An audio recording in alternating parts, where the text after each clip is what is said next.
मुझे अपनी टीम का भी पता था और मुझे इंडिया की टीम का भी पता। बहुत आगे चली गई है, क्रिकेट बहुत आगे चली गई है। बिल्कुल अस्सलाम बिल्कुल। वालेकुम। शाहिद भाई, पाकिस्तान का चैम्पियंस ट्रॉफ़ी में तकरीबन सफ़र अपने अख्ताम को पहुंचा है। आप 2023 का वर्ल्ड कप भी आपने देखा, 24 वाला T20 वर्ल्ड कप भी देखा, 25 की चैम्पियंस ट्रॉफ़ी हमारे सामने है।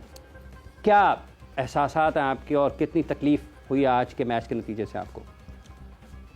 वालेकुम सलाम इमरान।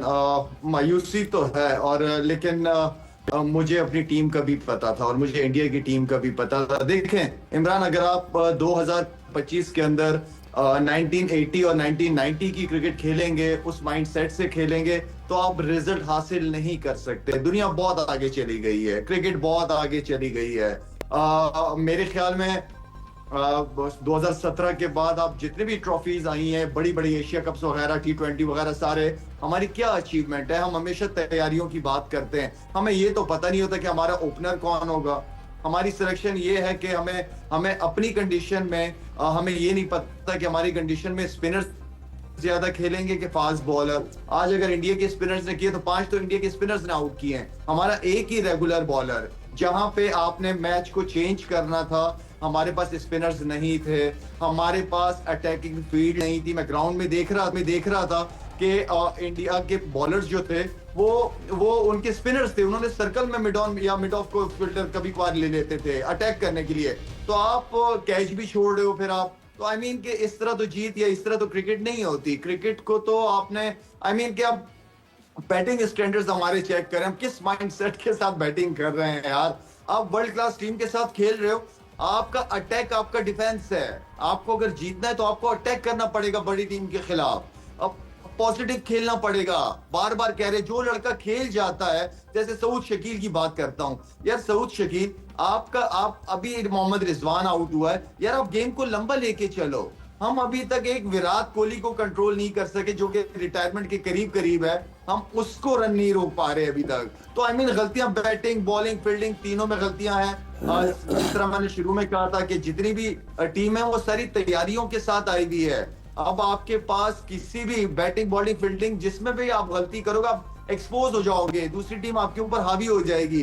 तो बहुत ही अफसोस हुआ है, ऑनेस्टली बहुत ही अफसोस था। लेकिन मुझे तकरीबन 80% रिजल्ट का पता भी था।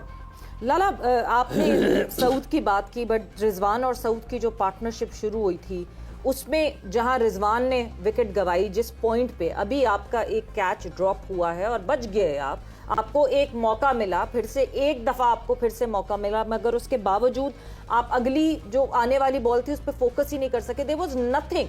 वो वहां कहीं बॉलर का कमाल नहीं था, जिस तरह रिजवान ने जो है एग्जीक्यूट किया वो शॉट, और वो जाहिर सी बात है वो नहीं खेल पाए और वो आउट हो गए।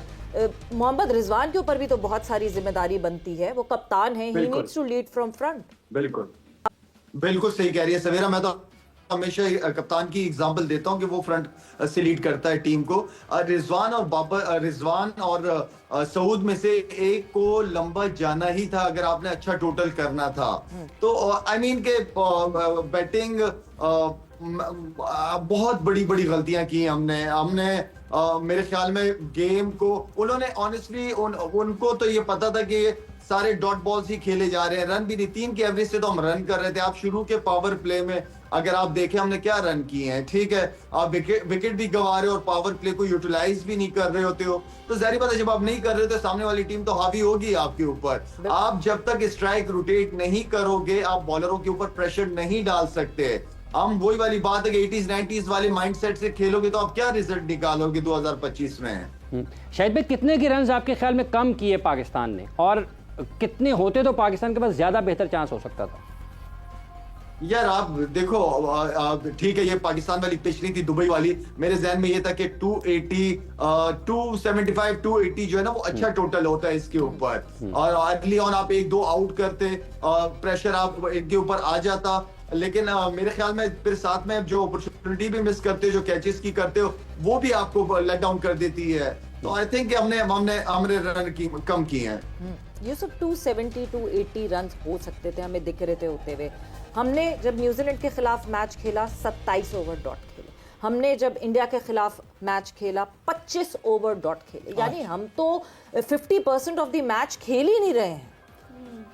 देखिए ये बिल्कुल टेक्निकल प्रॉब्लम तो है ही है, इसमें आप मेंटली तो आज कोई नहीं, क्योंकि आप एक टाइम पे तो अच्छी पोजीशन पे थे। हम लोग क्या बात करते कि यार ये अगर 40 ओवर तक 2 खेल के तो हम 300 कर देंगे। हाँ। और ये ऐसा कोई मसला नहीं था, क्योंकि विकेट में कोई टर्न नहीं था उसमें, कोई टर्न नहीं हो रहा था, नॉर्मल बॉलिंग हो रही थी। देखिए इन्होंने किसी ने भी सामने निकल के हिट नहीं की, किसी ने भी सामने छक्का मारने की कोशिश नहीं की। अंदर फेलियर का डर था, टेक्निकल कमजोरियां हैं कि यार इधर तो हम खेलने नहीं आता, ऑफ स्टंप पे खेलने नहीं आता। आप रिजवान का जितना भी वैगन व्हील देखें वो सारा है, और रिजवान पे बहुत बड़ी जिम्मेदारी थी।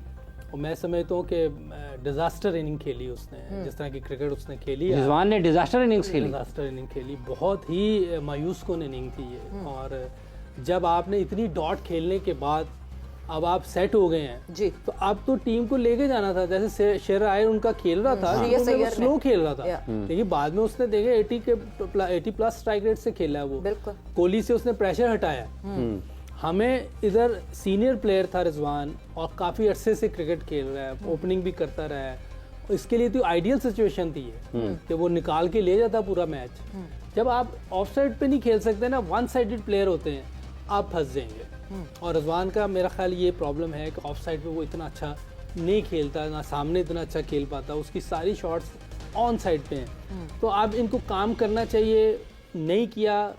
देखिए जब सकलैन कप्तान कोच था ना और मैं बैटिंग कोच था, हमने वर्ल्ड कप का फाइनल खेला, आप लोग भी शायद ऑस्ट्रेलिया आए हो, एशिया कप का फाइनल खेला, न्यूजीलैंड में ट्रायंगुलर सीरीज जीते जी। अब उसके बाद सकलैन को हटाया, फिर आप देखें गैरी आया, गैरी रिज़ाइन करके चला गया, गिल्स्पी ने रिज़ाइन कर दिया। ये क्या हो रहा है? ये जिस तरह की चीज़ें हो रही हैं, ये सिस्टम देखिए कहाँ जा रहा है, ये हो क्यों रहा है? इन चीज़ों को पकड़ना चाहिए, क्यों हो रहा है ये? लाला, ये कौन लोग हैं? कौन लोग हैं जो चाहते नहीं है कि पाकिस्तान क्रिकेट बेहतर हो? ये कौन लोग हैं जो स्टेबिलिटी खुद ही नहीं आने देते अपने सिस्टम में? कोई एक सेटल होता है, कहीं कुछ थोड़ी सी बेहतरी दिखना शुरू होती है और उसके बाद उसको अनसेटल, हम खुद अपने हाथों से अपनी टीम को अनसेटल कर देते हैं। ये कौन लोग हैं जो पाकिस्तान क्रिकेट को बेहतर नहीं होने देते? मेरा कौन लोग हैं? ये हम ही में से लोग हैं, इसी मुल्क के लोग हैं। जिस तरह भी यूसुफ ने बात की है ना कि देखिए सिस्टम को, हम हमेशा सिस्टम की बात करते रहे हैं, आप टाइम दो सवेरा। आप अगले वर्ल्ड कप तक असाइनमेंट होनी चाहिए हेड कोच की, कोचेस जितने भी मैनेजमेंट है, कि ये अभी से ये अगले वर्ल्ड कप की तैयारी शुरू कर दे, तैयारी करें, अच्छे प्लेयर्स लेके आए और सिस्टम को चलने दे, टाइम दे दें, थोड़ा सा टाइम देना पड़ेगा। कौन कोच? आकिब जावेद तो अबूरी कोच थे, चैंपियंस ट्रॉफी तक थे, अब वो यूं हाथ झाड़ेंगे और कहेंगे मैं तो अबूरी कोच था, मैं वापस जा रहा हूं एनसीए। सवेरा मैं कह रहा हूं कि मोहम्मद यूसुफ को ले आओ, कोई मसला नहीं है, आप किसी को लाके बैठा दो और उसको प्लान, उसको अपने प्लान को एग्जीक्यूट तो करने दो ना कुछ अरसे के लिए। जिसको भी आप लेके आ रहे हो उसको आप कॉन्ट्रैक्ट दे दो कि चेयरमैन कोई भी होगा 2 से 3 साल तक आप नहीं हटेंगे, ये आपकी जॉब है, आपकी डोमेन है, कोई आपकी दखल अंदाजी नहीं करेगा। आप टाइम दो, ये नहीं कि चेयरमैन चेंज, कोचेस, मैनेजमेंट, कप्तान सब चेंज, ये नहीं होना चाहिए।